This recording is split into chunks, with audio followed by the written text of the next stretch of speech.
इसको जारी करना है।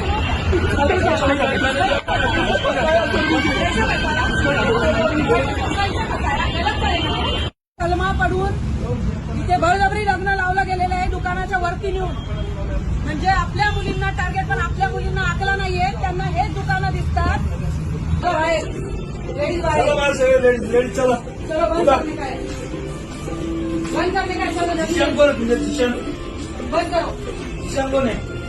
या अर्श युनिसेक्स हेअर सलून मध्ये सर्व जिहादी कामाला आहेत आणि जावेद नावाच्या ज्याच्या नावावर इथे अग्रीमेंट झालेला आहे त्यांनी या ठिकाणी एका मुलीला कलमा पडायला भाग पाडलाय. बळजबरीने दुकानाच्या वरती नेऊन तिला कलमा पडायला लावलाय आणि तिचं धर्म परिवर्तन करण्याचा त्यांनी प्रयत्न केलेला आहे. कोथरूड मधलं अर्श नावाचं जे युनिसेक्स सलून आहे